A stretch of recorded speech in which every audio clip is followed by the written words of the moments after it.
أعوذ بالله من الشيطان الرجيم بسم الله الرحمن الرحيم إذا جاء نصر الله والفتح ورأيت الناس يدخلون في دين الله أفواجا فسبح بحمد ربك واستغفره إنه كان توابا۔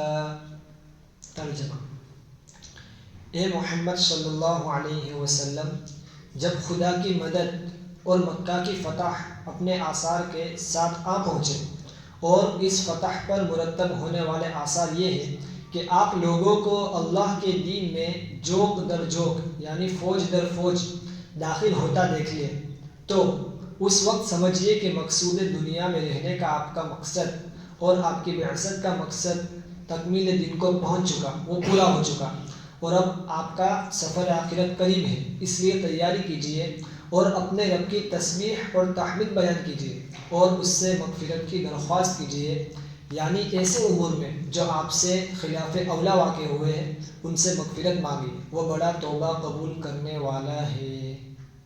اس کا ترجمہ ہو گیا پوری تفسیر کے ساتھ، خلاصے کے ساتھ۔ اب یہ سورت بالاجماع یعنی سب کا اس پر اتفاق ہے، یہ سورت جو نازل ہوئی یہ مدنی ہے۔ مدنی کا مطلب یہ سورت ہجرت کے بعد واقع ہوئی، ہجرت کے بعد نازل ہوئی۔ مکیہ کا مطلب ہجرت سے پہلے، مدنیہ کا مطلب ہجرت کے بعد، یعنی آپ نے جب ہجرت کری اس کے بعد یہ سورت نازل ہوئی، سب کا اس پر اجماع ہے۔ اب اس سورت کا دوسرا نام سورۃ التودیع، سورۃ التودیع۔ تودیع کے معنی کیا؟ تودیع کے معنی کہتے ہیں کسی کو رخصت کرنا۔ تودیع کسے کہتے ہیں؟ کسی کو رخصت کرنا، ٹاٹا بائی بائی۔ اس صورت میں چونکہ رسول اللہ صلی اللہ علیہ وسلم کی وفات قریب ہونے کی طرف اشارہ ہے، اس لیے اس صورت کو سورۃ التودیع بھی کہا گیا ہے۔ اب قرآن کریم کی آخری صورت اور آخری آیت، بعض کا کہنا یہ ہے کہ سورۃ اذا جاء نصر اللہ، سورۃ النصر، یہ قرآن کریم کی آخری صورت ہے اور آخری آیت بھی ہے، لیکن اس کے اندر دوسروں کا اختلاف بھی ہے، ہمیں اختلاف میں نہیں پڑھنا۔ اب اس صورت پر اتفاق یہ ہے کہ اس آیت اذا جاء نصر اللہ والفتح میں فتح سے مراد کیا؟ فتح سے مراد یہاں پر فرمایا اذا جاء نصر اللہ والفتح، جب اللہ کی مدد اور فتح آ پہنچے، تو یہاں پر فتح سے مراد ہے مکہ۔ جب مکہ فتح ہوا اس وقت کی صورت نازل ہے، یعنی مکہ فتح ہونے سے پہلے یہ صورت نازل ہوئی۔ تو جب یہ صورت نازل ہوئی تو اس صورت کے اندر مکہ کی فتح کی خوشخبری سنائی گئی کہ آپ خوش ہو جائیے کہ اللہ تبارک و تعالیٰ کی مدد آپ کے ساتھ ہے اور مکہ کی فتح قریب ہے۔ اب فتح مکہ کب ہوا؟ مکہ فتح ہوا 8 رمضان ہجری۔ جب فتح مکہ رمضان 8 ہجری میں ہوئی اور آپ کی وفات کب ہوئی؟ ربیع الاول 11 ہجری میں۔ یہی قول مشہور ہے، اللہ کے رسول صلی اللہ علیہ وسلم کی وفات 11 ربیع الاول کو، ایک قول ہے 12 ربیع الاول کو، لیکن یہاں پر مفسرین نے 11 ربیع الاول کا ہے۔ اور جن روایت کے اندر مکہ کی فتح کا نزول ہوا تو اس کا مطلب یہ ہو سکتا ہے کہ اس موقع پر اللہ کے رسول صلی اللہ علیہ وسلم نے یہ صورت پڑھی ہوگی، لیکن جب مکہ فتح ہو گیا اس کے بعد صورت نازل ہوئی سورۃ الفتح۔ مکہ فتح ہوا اس کے اندر میں نہیں جانا، وہ بہت بڑی تفسیر ہے، اس کے لیے سورۃ الفتح کی تفسیر کرنی پڑے گی، تو وہ جب ہوگی تب فتح مکہ کا اس میں واقع آ جائے گا۔ یہاں پر صرف اس صورت کے اندر اللہ تبارک و تعالیٰ نے اللہ کے رسول صلی اللہ علیہ وسلم کو خوشخبری سنائی کہ آپ خوشخبری سن لیجئے کہ اللہ کی مدد آ پہنچی اور مکہ فتح ہونے کے قریب ہے۔ اب متعدد احادیث کے اندر صحابہ رضی اللہ تعالی عنہ کی کچھ اقوال ملتے ہیں کہ اس صورت میں اللہ کے رسول صلی اللہ علیہ وسلم کی وفات کا وقت قریب ہو جانے کی طرف اشارہ کیا ہے کہ اب آپ کی بعثت اور دنیا میں آپ کے رہنے کا مقصد پورا ہو گیا، اب آپ کیا کیجئے؟ تسبیح اور استغفار میں لگ جائیے، یہ اس صورت کے اندر فرمایا گیا۔ جیسے کہ وَرَأَيْتَ النَّاسَ، اور آپ لوگوں کو دیکھیں گے کہ لوگ فوج در فوج یعنی جماعتیں بنا کر اسلام کے اندر داخل ہو رہے ہیں۔ تو جب فتح مکہ سے پہلے بہت بڑی تعداد ایسے لوگوں کی تھی جن کو اللہ کے رسول صلی اللہ علیہ وسلم کی رسالت اور اسلام کی کچھ صورتیں تھی وہ ان کو یقین ہو چکا تھا کہ اسلام حقیقی دین ہے، مگر اسلام میں داخل ہونے سے پہلے ابھی کچھ قریش تھے، تو اگر وہ اسلام قبول کرتے تو وہ قریش کے ڈر سے ابھی تک اسلام قبول نہیں کر رہے تھے۔ تو فتح مکہ کی جو رکاوٹ تھی، جب فتح مکہ ہو گیا تو اب سب لوگ، کیونکہ فتح مکہ کے اندر قریش جو تھے وہ بھی مسلمان ہو گئے، تو اب لوگوں کے اندر سے قریش کا جو ڈر تھا وہ نکل گیا، تو اب سب جماعتیں بنا بنا کر اللہ کے رسول صلی اللہ علیہ وسلم کے پاس آتے اور آپ کے ہاتھ پر بیعت کر کر سب مسلمان ہو رہے تھے۔ اسی طرح جو عام عرب تھے وہ بھی اسلام کے اندر داخل ہو گئے۔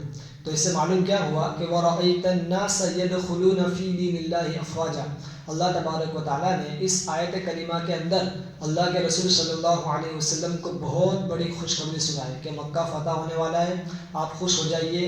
اور جب مکہ فتح ہوگا نا تو مکہ فتح ہونے کے بعد آپ دیکھیں گے کہ لوگ اسلام کے اندر فوج در فوج جماعتیں بنا بنا کر داخل ہو رہے ہیں، آپ ایسا دیکھیں گے۔ اب کیا کیجئے، فَسَبِّحْ بِحَمْدِ رَبِّكَ وَاسْتَغْفِرْ، کہ آپ اپنے رب کی تسبیح اور تحمید بیان کیجئے۔ کیوں؟ اس لیے کہ اب دنیا میں آپ کو جو بھیجنے کا مقصد تھا کہ آپ دنیا میں جائے، لوگوں کو اسلام کی دعوت دے، لوگوں کو پیغام پہنچائے۔ جب فتح مکہ ہوا، اس سے پہلے بہت ساری فتح ہو چکی تھی، لیکن فتح مکہ بہت بڑی فتح کہی جاتی ہے، اس لیے کہ رمضان میں یہ فتح ہوئی 8 رمضان کو، تو یہ مبارک دین بھی اور مبارک فتح بھی، دو چیز ایک ساتھ جمع ہو گئی۔ تو اس آیت کریمہ کے اندر اللہ تبارک و تعالیٰ نے مومنوں کو بھی خوشخبری دی اور اللہ کے رسول صلی اللہ علیہ وسلم کو بھی خوشخبری دی۔ اب جب موت کا قریب محسوس ہو تو تسبیح اور استغفار کی کثرت کرنی چاہیے، اس آیت کریمہ سے معلوم ہوتا ہے۔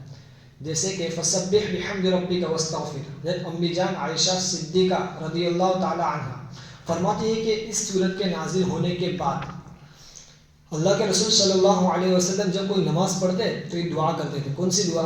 سبحانک ربنا وبحمدک اللہم اغفر لی، یا اللہ تمام تعریفیں تیری ہی ہے، ہم تیری ہی تحمید بیان کرتے ہیں، یا اللہ تو میری مغفرت فرما۔ تو ام سلمہ رضی اللہ تعالی عنہ دوسری امی جان، وہ فرماتے ہیں کہ سورت کے نازل ہونے کے بعد اللہ کے رسول صلی اللہ علیہ وسلم اٹھتے بیٹھتے ہر وقت یہ دعا کرتے رہتے تھے۔ کون سی دعا؟ سبحان اللہ وبحمدہ استغفر اللہ واتوب الیہ، استغفار پڑھتے تھے اور فرماتے تھے کہ مجھ کو اس کا حکم دیا گیا ہے۔ دلیل کیا؟ اذا جاء نصر اللہ والفتح سورت پڑھتے اور امی جان کو کہتے کہ مجھے اس کا حکم دیا گیا، اس لیے میں استغفار کر رہا ہوں۔ تیسری روایت ہے ابو ہریرہ رضی اللہ تعالی عنہ فرماتے ہیں کہ اس سورت کے نازل ہونے کے بعد اللہ کے رسول صلی اللہ علیہ وسلم نے عبادت کے اندر بہت مجاہدہ کیا، یہاں تک کہ آپ کے پاؤں مبارک میں ورم پڑ جاتے تھے۔ جب سورت نازل ہوئی فَسَبِّحْ بِحَمْدِ رَبِّكَ وَاسْتَغْفِرْ، کہ آپ اپنے رب کی تسبیح تحمید بیان کیجئے، یقیناً وہ توبہ قبول کرنے والا، رحم کرنے والا ہے۔ تو اس سورت کے نازل ہونے کے بعد اللہ کے رسول صلی اللہ علیہ وسلم نے عبادتوں کے اندر خوب مجاہدہ کیا۔ اس سے کیا معلوم ہوتا ہے کہ جب انسان کی عمر ہو جائے تو اس کو استغفار کی اور تحمید کی، استغفار کی، سبحان اللہ کی، سب کی تسبیح بیان کرنی چالو کر دینی چاہیے، اس لیے کہ اب موت کا وقت قریب ہے تو اب کیا کریں گے؟ اللہ تبارک و تعالیٰ کو حساب دینا ہے، اور اب موت کا وقت قریب ہے تو ہمارے ہاتھ پاؤں تو کام کریں گے نہیں، عمر ہو گئی تو۔ دادا کی بات الگ ہے، ابھی تو ماشاء اللہ نوجوان ہے، دوسروں کی بات کر رہا ہوں میں کہ دوسرے جو ہوتے ہیں ان کے ہاتھ پاؤں کچھ کام نہیں کرتے تو بیٹھے بیٹھے کیا کریں؟ تو ان کو اس آیت کریمہ کے اندر کہا گیا کہ جس کی موت کا وقت قریب آ چکا ہو، یعنی اب 60 برس کی بات کی عمر ہو گئی، 70 سال ہو گئے تو انسان ختم ہو گیا۔ آج کے زمانے کا یہی حال ہے کہ 60-70 ہو گیا تو انسان کی کیسٹ پوری۔ تب کیا کرنا چاہیے؟ دعا، استغفار، عبادت کے اندر خوب مجاہدہ کرنا چاہیے۔ دیکھیے یہاں پر اللہ کے رسول صلی اللہ علیہ وسلم کو کہا گیا کہ آپ استغفار کیجیے، حالانکہ اللہ کے رسول صلی اللہ علیہ وسلم بخشائے تھے۔ آپ کا کوئی حدیث شریف کے اندر آتا ہے کہ انبیاء سے کوئی گناہ ہو ہی نہیں سکتا، انبیاء سے کوئی گناہ ہو ہی نہیں سکتا، لیکن اس کے باوجود اللہ کے رسول صلی اللہ علیہ وسلم عبادت کے اندر مجاہدہ کرتے تھے، یہاں تک کہ آپ کے پاؤں مبارک کے اندر ورم آ جاتے تھے، یعنی آپ کے پیر مبارک سوج جاتے تھے، اتنی عبادت کرتے تھے۔ تو تمہارے لیے تو کیا کہنا، ہمیں بھی کرنی چاہیے کہ نہیں؟ تو بس اس صورت کے اندر اللہ تبارک و تعالیٰ نے یہ ہم کو پیغام دیا کہ جب تمہاری موت کا وقت قریب آ جائے تو تم دعا کے اندر خوب مجاہدہ کرو، استغفار کے اندر خوب مجاہدہ کرو، عبادت کے اندر خوب مجاہدہ کرو، اس لیے کہ اب تمہارا وقت قریب آ چکا ہے۔ یہاں پر اس صورت کے اندر اللہ کے رسول صلی اللہ علیہ وسلم کو کہہ کر بتلانے کا مطلب یہی تھا کہ جب کسی کے موت کا وقت قریب آ جائے، صرف اللہ کے رسول کے لیے خاص نہیں ہے صورت، سب جتنے بھی مسلمان ہیں، تب اس لیے کہ قرآن جو نازل ہوا وہ کچھ مدت کے لیے نہیں، بلکہ اللہ کے رسول صلی اللہ علیہ وسلم کا زمانہ آج سے 1450 سال پہلے کا ہے۔ تو جب قرآن نازل ہوا تب سے لے کر قیامت تک یہ قرآن کریم لوگوں کے لیے کیا ہے؟ ہدایت ہے، رحمت ہے، ہمیں اس پر عمل کرنا ہے۔ تو صرف اللہ کے رسول صلی اللہ علیہ وسلم کو کہہ کر ہمیں بھی بتلایا گیا جب تمہاری موت کا وقت بھی قریب آ جائے تو تم بھی استغفار کرنا، دعا کرنا شروع کر دو۔ کریکٹ، برابر کہ نہیں؟ کرنا چاہیے کہ نہیں؟ تو اب کس کو پتہ ہے کہ کسی کا موت کا وقت کب آ سکتا ہے؟ کسی کو معلوم ہے؟ موت کسی کو کہہ کے آتی ہے کہ بھائی میں آ رہی ہوں، اسے دستک دیتی ہے؟ موت تو سیدھی آ جاتی ہے۔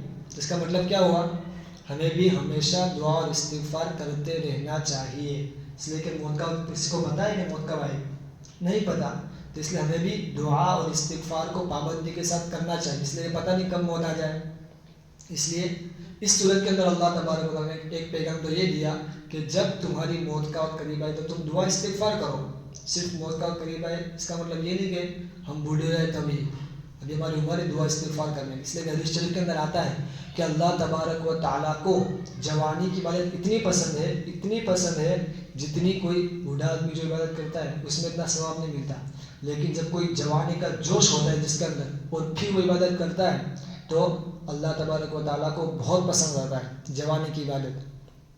اس لیے ہمیں بھی چاہیے کہ ہم اپنے دعا کے اندر خوب استغفار کریں اور خوب اللہ تبارک و تعالیٰ کی پاکی اور تحمید بیان کریں۔